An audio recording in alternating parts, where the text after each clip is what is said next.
Morning po mga Lodi, ito na po mga Lodi natin dyan dito sa post-fight analysis ni Attorney Ed Tolentino, ang ating malupit na analyst mga idol dito sa laban ni Pacquiao versus Barrios na nangyari na draw mga idol. Ang lupit ang sinabi niya dito at dapat daw panalo si Manny Pacquiao dito. So panoorin natin mga idol.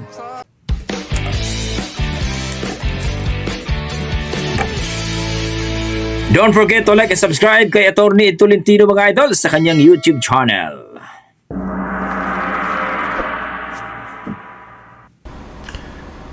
Isang magandang araw ng bakbakan mga kaibigan. Welcome sa Boxer Shorts. Ako po si Attorney Ed Tolentino, kasama ninyo sa inyong corner pagdating sa usapang boxing. Dito sa Boxer Shorts, we do not monetize. Ang gusto nyo, diretsong opinion, hangul lamang sa ating passion. At sa edisyon ng Boxer Shorts ngayon, narito ang ating express post-fight analysis sa naging laban sa pagitan ni Manny Pacquiao at Mario Barrios para sa WBC Welterweight Championship of the World. Officially mga kaibigan, idiniklarang majority draw o tabla ang nasabing laban sa pagitan ni Pacquiao at ni Barrios. Ating hihimayin sa ating express post-fight analysis ang naging deklarasyon na ito ng majority draw ang laban. Sasabihin natin kung bakit sa pananaw ng inyong lingkod at sa karamihan ng mga boxing fans, dapat ay idideklarang new WBC Welterweight Champion ang ating pambansang kabao na si Manny Pacman Pacquiao. Lahat ng ito, dito lamang sa ating express post-fight analysis ng Pacquiao versus Barrios. Grabe no? At nagbabalik ang Boxer Shorts mga kaibigan, Attorney Ed Tolentino, kasama pa rin ninyo sa inyong corner. Narito ang ating express post-fight analysis sa naging laban sa pagitan ni Barrios at Pacquiao para sa WBC Welterweight Championship of the World. Now, sa labang ito mga kaibigan, ang defending champion ay si Mario Barrios. Siya ang WBC Welterweight Champion. Ang challenger naman dito ay ang ating pambansang kabao na si Manny Pacquiao. Tingnan natin ang naging desisyon ng mga hurado. Majority draw. Tabla, mga kaibigan, ang naging desisyon ng mga hurado. Ano po ba ang ibig sabihin ng majority draw? Bakit hindi pwedeng sabihin na draw na lang? Bakit kailangan sabihin majority draw? Meron po tayong tatlong hurado o judges sa boxing. Si Judge 1, 2, 3. Ayan, tatlong judges po yung mga yan. Yung isang judge, in-score ang laban 115, 113 para kay Barrios. Pero yung dalawang natitirang judges, scored the fight pareho, 114, 114, tabla. So ano po ba ang majority ng tatlo? Yung dalawa. So yung scorecards ng dalawang majority judges ay na-overcome yung nag-iisang desisyon ng isang hurado na panalo si Barrios. So 2 against 1, yung dalawa ang tingin ay tabla, ang mananaig ay yung desisyon na tabla. Majority draw mga kaibigan. Yan po ang ibig sabihin ng desisyon ng majority draw. Now, in a majority draw mga kaibigan, tabla, walang panalo, walang talo. So kahit paano, pareho lang, ganun pa rin. Hindi naman natalo si Manny Pacquiao, hindi naman siya nanalo. Ganun din para kay Barrios. Pero alalahanin po ninyo mga kaibigan, ito po ay world title fight. Meron pong nakatayang titulo ang WBC welterweight title na tangan-tangan ni Barrios. Kapag ang laban ay diniklarang tabla, kung sino yung kampiyon, siya pa rin ang kampiyon. Kung sino yung challenger, siya pa rin ang challenger. So in a way, hindi na-accomplish ni Manny Pacquiao yung kanyang target sapagkat kinakailangan niya na talunin ng diretsyo si Mario Barrios para makuha ang WBC Welterweight Championship. Hindi pwede ang tabla para kay Manny Pacquiao. Doon naman kay Mario Barrios, kahit tabla, okay na. Sapagkat pag tabla ang laban, hindi ako nanalo, hindi ako natalo, ako pa rin ang kampiyon sa ganong klaseng senaryo kasi i-retain mo lamang ang inyong status quo. Kampiyon pa rin ako, challenger pa rin si Pacquiao. So ayan po, ang naging beneficial sa desisyon na iyon ay si Barrios. Siya po naging beneficiary ng nasabing desisyon. Siya ang nakinabang sa nasabing majority draw decision. Tama ba ang nasabing desisyon na ito? Ako, personally mga kaibigan, and I'm saying this, hindi dahil ako'y Pilipino. I'm saying this because I am a boxing fan. Sa aking pananaw, dapat idideklarang panalo si Manny Pacquiao sa labang ito. Dapat siya na ngayon ang oldest welterweight champion of the world at age 46. I scored the fight 115-113 Manny Pacman Pacquiao. Balikan po natin ang ating naging pre-fight analysis. Sinabi ko sa inyo, 46 years old na si Manny Pacquiao. Huwag na nating asahan ay ipapakita pa rin niya yung dating galaw niya. Kung ano natitira sa kanyang pagiging 46, iyon ang kanyang kailangang ayusin para talunin si Barrios. Sinabi natin, number one problem ni Manny Pacquiao would be the left jab of Mario Barrios. Maganda ang left jab na yun at malakas. And that sets up the right straight of Barrios. Sinabi natin na kapag nirespeto ni Barrios si Manny Pacquiao, magkakaproblema ng malaki si Barrios. Because dapat maging physical siya. Dapat i-walk down niya, pagurin niya itong si Manny Pacquiao. So, Tama. what happened in the actual fight, mga kaibigan? The first half was critical. Kasi sinasabi natin, baka maubusan ng gasolina, ng fuel, itong si Pacquiao in the second half. Pero he was able to spread his resources. Kasi ang ginawa ni Manny Pacquiao, medya-medya lang muna ang atake. Bakit? He can afford to rest because si Mario Barrios showed him too much respect.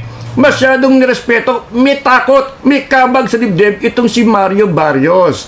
Hindi niya mapakawalan yung kanyang right straight. Nandun yung left jab ni Barrios. Yun ang sinasabi natin na main weapon niya. But he was hesitant to pull the right hand kasi nasisingitan siya nung kaliwa ni Manny Pacquiao. At ang ganda na estratehiya ni Manny Pacquiao because alam niya mag-jab itong si Mario Barrios. So anong ginawa ni Manny Pacquiao? Inunahan niya. Una siya pumipitik ng kanyang right jab. So by the time na mabitawan ni Barrios yung left jab, mabablock na ng kanang kamay ni Manny Pacquiao yung left jab ni Barrios. And occasionally, Pacquiao tried to get that right hook in. That right hook in. Kaya lang, sabi nga po natin, medyo malayo ang distansya ni Barrios sapagkat pag siya jumajab, mahaba ang kanyang reach. So, hindi maisingit basta-basta yung right hook. But there were flurries from Manny Pacquiao that drew the attention of Mario Barrios. Also, take note, ultimong trainers ni Mario Barrios in between rounds nagsasabi, huwag mong respetohin si Manny Pacquiao. Huwag mong i-touch gloves. Huwag kang masyadong gentleman kay Manny Pacquiao. Paulit-ulit nilang sinasabi, don't show him any respect. Ang estratehiya ni Mario Barrios clearly is to drag this fight into the middle rounds and hoping na doon ay mapapagod na si Manny Pacquiao. Pero paano mapapagod si Manny Pacquiao? Ganun hindi naman todo ang arangkada, ang opensiba ni Mario Barrios. Tigil ang atake ni Barrios for a 30-year-old fighter despite the 16 years advantage nitong si Barrios sa edad. He is 16 years younger. He showed too much respect kay Manny Pacquiao. Si Manny Pacquiao did not fight like the old Manny Pacquiao. Sinabi ko sa inyo, hindi na natin makikita yung Pacquiao na yon. Ang makikita natin ay isang 46-year-old na Pacquiao at siya ang mag-a-adapt. Kumbaga mag-a-adapt siya sa kanyang natitirang style, sa kanyang natitirang leg movement. So nakita po natin, Pacquiao was picking his shots. Kasi nandun lang si Barrios ma-overcome lang niya yung left jab, okay na sapagkat hesitant to pull the right hand itong si Barrios. So Pacquiao was moving his head well, he was blocking the right jab, he was throwing occasional flurries to steal the close rounds, and he was outsmarting itong si Mario Barrios. Barrios did not feel a sense of urgency kahit na siya ay binabato ng batikos ng kanyang corner at sinasabing, itodo mo na, this last few rounds can change your life, stop showing him any respect. Ay ayaw niyang mapahiya and go down in the record books as a guy who was knocked out by a 46-year-old opponent. So Barrios gets to live for another day. But Pacquiao beat him by merely fighting like a 46-year-old. Okay? Imagine, all Pacquiao did was fight in accordance sa kanyang edad. And in my opinion, that was enough to beat Mario Barrios.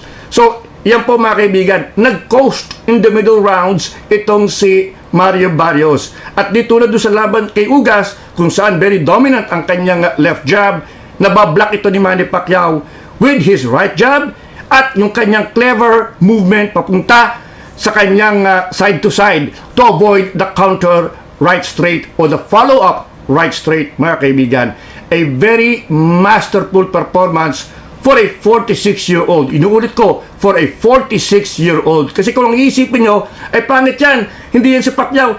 Yan po ang 46-year-old na Pacquiao.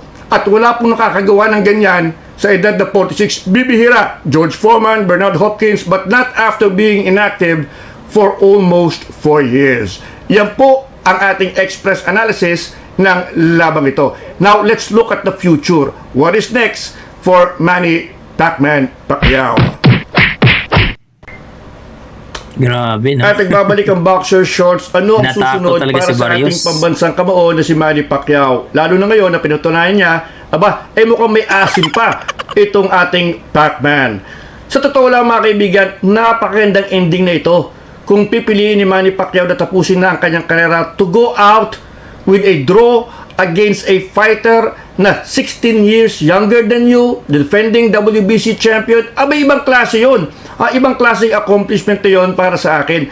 Pwede na, tama na, magandang legacy na ito. Pwede na isara ang libro ng boxing ni Manny Pacquiao. Pero nagsabi si Manny Pacquiao na muli siyang lalaban ulit, that he still wants to fight. But he has to pick his opponents. Kailangan mag-ingat siya sapagkat mga kaibigan, medyo maraming magagaling na boksingero dito sa welterweight division. Pacquiao will have to pick his spots. Hindi pwedeng yung Barrios, nagkataon lamang, sinabi po natin, he is the weakest among the welterweight champions. So, kinakailangan piliin ni Manny Pacquiao ang kanyang susunod na kakalabanin.